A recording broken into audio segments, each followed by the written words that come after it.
Jeff. How are you today? I'm good. How are you, Shell? I'm doing well. Thank you Good. so much for joining us in our little series of chats with creatives from across Albuquerque. Yeah, thanks for having me. Yeah, so first I have a few questions about you. Sure. So you were born and raised in Albuquerque. Yep. So what keeps you here? So many things. Just the landscape, the food, but the creative community in particular is really exciting. It's a place where you have the freedom as a creative to create in the way that you want. I know I hear a lot of time from artists from all around the country who feel like, well, you kind of have to fit in this narrow lane or you have to do this thing. But in Albuquerque, you can do what you want and you can express yourself and create work that speaks to you and the community, and you don't have to necessarily stay in a lane, so to speak. And it's just fun and loving and supportive, and it's a great place to make art. So give us the short version of who you are as a creative and what you do. Sure.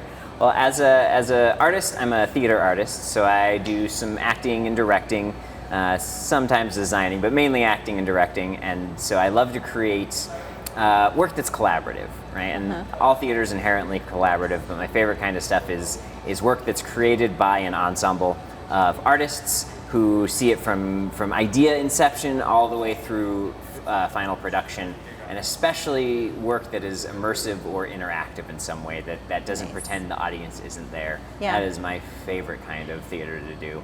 So tell me about some, your favorite thing that's happened to you. I mean, you've been a creative your whole life, so I'm sure there's a lot of moments, but your favorite thing that's happened to you as a creative in Albuquerque. That is a hard question, but the one that really sticks out is the very first immersive show that I ever worked on was one where it was essentially, the conceit was a zombie apocalypse, and the audience was going through a zone to get checked to make sure they weren't infected, and then gonna get on a train to head off to the mountains somewhere to be safe. But one of the coolest moments was, we always were talking about we gotta catch the train, and it happened to be right outside some train tracks, and one night, as the audience was running out, a train just pulled away and ran away, and they were like, no! And so having that moment, that visceral reaction was so beautiful and fun and cool to see this unplanned moment. It was beautifully integrated into the show, and the audience just went with it because they were so fully immersed in the story. Yeah. And that's when I knew right away, I was like, I love immersive theater because it creates moments like that where nothing else can. So tell me something you believe about Albuquerque's creative scene. I think it's one of the most unique scenes in the country.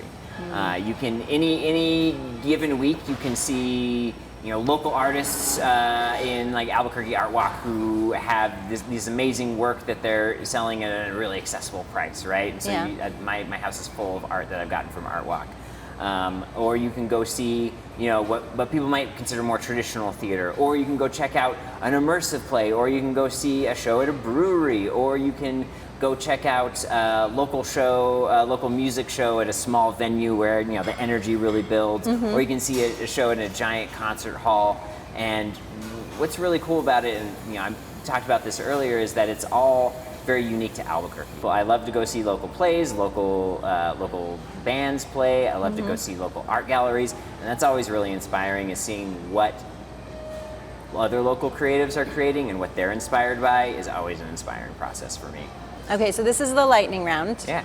This is how you earn that drink. Great. That's why it's just sitting there, because All you right, have ready to go. you have to do your work for it. Must read Albuquerque book or writer? Ooh, I'm gonna have to go with Shannon Rogers. She's a wonderful writer. She does a lot of young adult novels, but they're beautiful, and her language and her characters are always fascinating. Albuquerque band or DJ that inspires? You have to go with the red light cameras. Red light cameras, For sure. yeah, they do inspire. Yeah. Must see Albuquerque arts or cultural festival? And you can pick one of your own. Okay, It's cool. I was just saying, I'm a little partial to the Funny Fiesta, which is a national comedy festival right here in Albuquerque. Nice. But if not that, I would also go with Night of the Living cover bands. Great place to listen to live music? I'm always partial to the Launchpad. Launchpad. That's where I had some of my first few concerts, and it just having the audience so close and packed in together and right next to the stage. There's an energy that's hard to duplicate in a giant venue, right? Great arts and cultural venue to spend like a really hot or a really cold day. Probably the Albuquerque Museum. Okay. It's a great place to wander during an uncomfortable outside time. That is definitely the leading Yeah. among all the creatives. Okay. Albuquerque Museum is winning. Great place to take a walk. Ooh, the Bosque.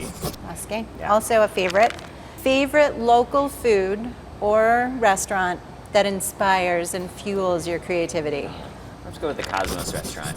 Okay. Because it's such a funky, cool space. And Nice. when you walk in, you're just immediately inspired, and their food is amazing. So, What else would you recommend to friends or visitors? I would say go see a local theater or performing arts company do their thing. If you go to someone like Duke City Rep or Blackout Theater or the National Institute of Flamenco, you're going to see stuff that you can't see anywhere else, right? Right. That's what makes this city unique. That's what makes it really special. I totally agree. Yeah. 100%. Okay, what are you drinking? I'm drinking an oat milk latte. All right, I'm Yeah. drinking iced tea. Fantastic. Thanks for joining me here at Napoli. Napoli, yeah. This is my first time here. What do you think? Oh, it's great. I love it. It's awesome. one of my go-to coffee shops because it's centrally located. It's always got a great vibe. I had no idea. Yeah. All right, cheers. Cheers. Thank you so much for having me. Thank you. All right.